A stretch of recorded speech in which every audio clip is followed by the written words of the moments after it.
When it comes to talking movies, everybody knows you're not supposed to give away spoilers. Well, everybody knows that, not everybody cares about that. See, some people don't care about spoilers at all, and other people, spoilers actually do spoil the movie. But if spoilers spoil the movie, why is it that we can rewatch our favorite movie over and over again and still enjoy it? And is all this hysteria about spoilers actually spoiling the discussion of movies rather than spoiling movies itself? Let's talk about it.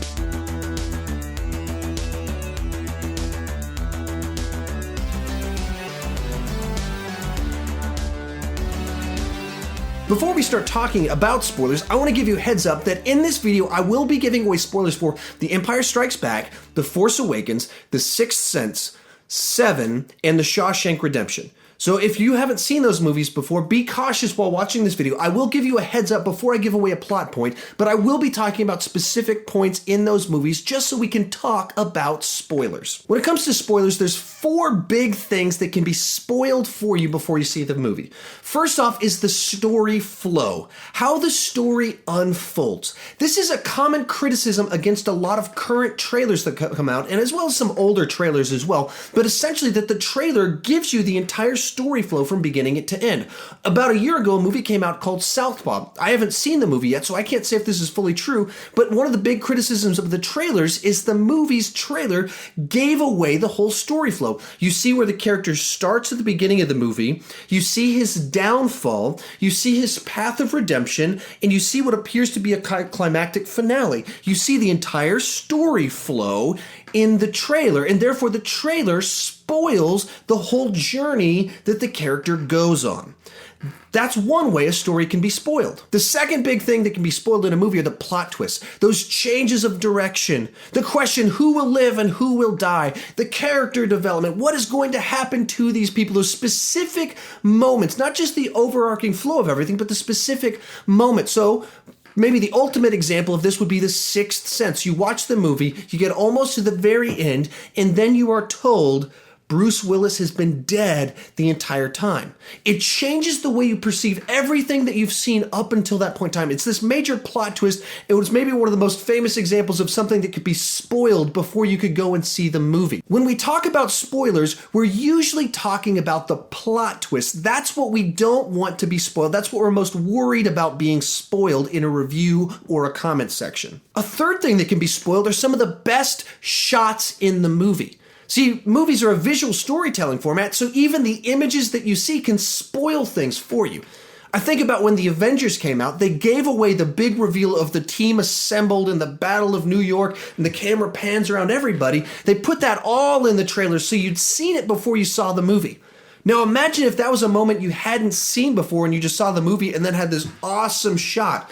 Like when I saw it in the trailers, I was like, that's kind of cheesy. When I saw it in the movie for the first time, I was like, that's awesome. So these ones are tricky because movies are a visual storytelling format. You want to put those type of images in the trailer to sell the movie and get people to show up. But by doing that, you can spoil some of the best shots, those best moments, the coolest things that you see in the movie, that cool move in a fight scene. You can spoil that in a trailer or by a clip that you put on the internet. The third big one is you can spoil the best jokes in a movie. This is certainly a problem for comedies where the basis of going to the movie is for the jokes. They want to get you to go, so they put the best jokes in the trailer, but it's a trailer, so everything's truncated, it's shrunk down, so you're watching it and they give you a watered down version of the best jokes, and you watch the movie and it spoiled the payoff of a scene. So even jokes can be spoiled in a trailer, in a clip, a buddy telling you what's going to happen. All of those can spoil the jokes. Now, certainly there's other things about movies that can be spoiled, but these are really the big four. The main one, the big one people worry about are those plot twists. One of the ones they really worry about with trailers is the story flow, but two other ones to be concerned about would be the best shots as well as the best jokes that can very easily be spoiled in a trailer. So with all that said, the question for you is, where do you fall on the spectrum when it comes to spoilers and your kind of relationship with them? How angry do you get? How mad do you get? How frustrated do you get when a spoiler is revealed to you? Or how much do you try to avoid trailers in fear of things being spoiled for you? So let's say a 10 on the spoiler scale is that a movie is actually ruined for you if you hear spoilers. It makes you not want to go see the movie. You actually avoid almost all trailers because you don't want to spoil it at all. You don't even watch the first trailer. You just decide based off the premise and maybe word of mouth, but you don't want to know anything because it actually robs you of the joy of watching the movie. Now, on the flip side of that is, say, a 0, where you don't care about spoilers at all, or maybe you actively pursue spoilers. I remember when The Phantom Menace was coming out, and I was just like everybody else, so excited about it. I was still in high school, and I tried to look up every single piece of information I could about the movie before I saw it. I read every internet rumor, every internet synopsis. I rewatched the trailer over and over and over again. I watched web pages that had picture after picture after picture, diagnosing everything and analyzing everything. I wanted to know everything going into it. I didn't care at all about spoilers. Now, that's not where I'm at right now, but at the time, I wanted to know everything, and it didn't bother me a single bit. I was actively looking for things that would spoil the movie for me. Now, most of us are really probably around a 5. The movies aren't ruined for us. We're not trying to seek out spoilers. We really do care, but they don't ruin the movie. However, we do feel like part of the movie-going experience is lost when we hear spoilers in advance. It really does bother us to have all the best jokes taken away from us, some of the plot twists taken away. We don't want to know everything. Like for me, for movies I'm really anticipating and want that great experience of just going in fresh, I will actively stop watching trailers at a certain point. I won't watch the clips that they release for certain movies because I don't want it spoiled, or I have to actually fight the temptation. There's a lot of movies I wish I hadn't watched as many of the clips before I went to go see them, but temptation took over. But it really bothers us when something is taken away from that experience. So around a 5. And you can estimate where you are. Are you really kind of bothered? So you may be a 7 and 8. You really don't, you avoid trailers at a certain point in time, or you really don't care too much at all. I mean, you don't want things spoiled, but you don't care all that much. You're like a 2 or a 3. Where are you on that scale? When it comes to spoilers, you need to acknowledge that there's 2 potential movie-going experiences for any given movie. The first is the first time you watch a movie and you're going on the emotional journey of discovery with the characters where you don't know what's going to happen. And the second is every time you see the story a second time knowing what will happen. See, the first time you go on it, there's actual tension as you go through it, not knowing what will happen and who is in danger. The second is reliving the excitement of the story, but at the same time knowing what's going to happen. One of these experiences you really can only have once in a lifetime, maybe 2 or 3 times if you've got a bad memory. This other experience you can have over and over and over again. See, when it comes to that first experience where you discover the movie and the story for the first time, that is a unique experience in and of itself.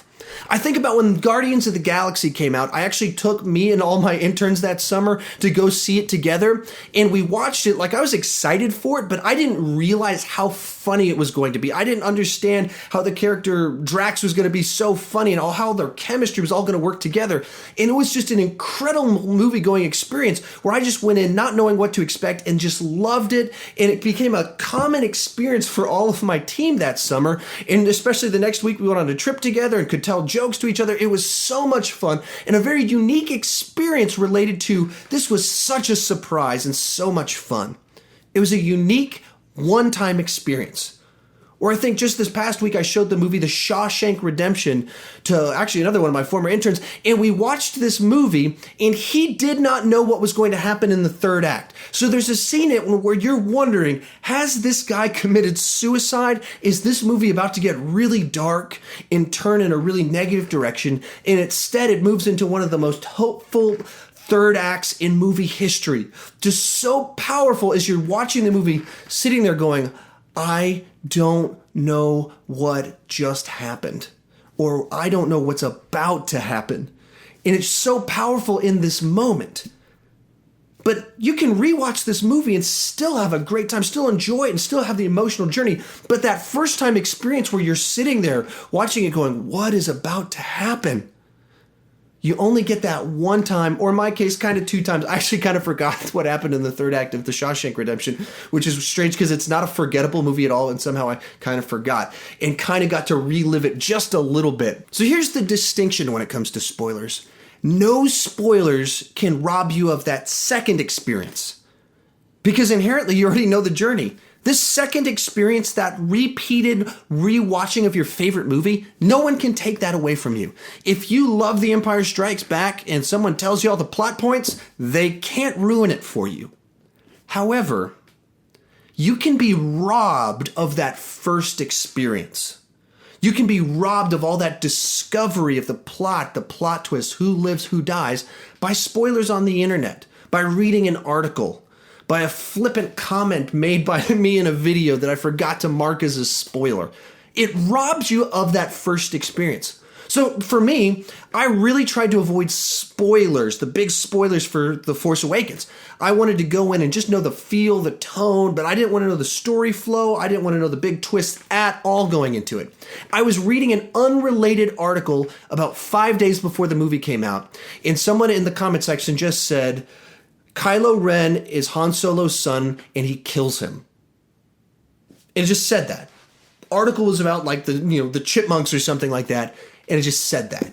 Just to ruin the movie. So I went into the movie, I was like, oh, fingers crossed that they were lying, they were just making stuff up, and then it reveals that's who Kylo is, and then I'm watching the movie, and as soon as they walk onto that bridge, I was like, I know what's about to happen here.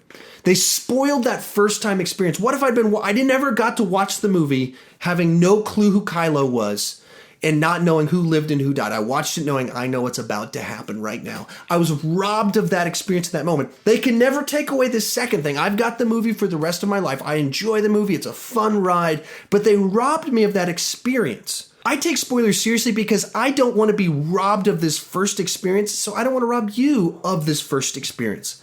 At the same time, if I'm being honest, that I have this other experience. In any movie that's actually ruined by a trailer that gives away too much, that gives away too many jokes, that gives away the best shots, that gives away the story flow, any movie that's actually ruined by that isn't a very good movie. I can rewatch my favorite movies over and over and over again, and there's still a great experience. At the same time, it would be incredible if I could rewatch the original Star Wars trilogy for the first time without knowing anything about it. You know, I grew up watching Star Wars, so I'll never in my lifetime get to experience it for the first time and discover the twists and the turns, just like people did back in the year 1980 and 1983. I was just too young when I watched it for the first time. I actually wonder about that with my own kids. When should I stop showing them Star Wars stuff and then show it to them when they're like 13 so they can actually be surprised by the plot twists in that? Because I can never get that back. See, that's the thing. You only get it one time, that first movie-going experience.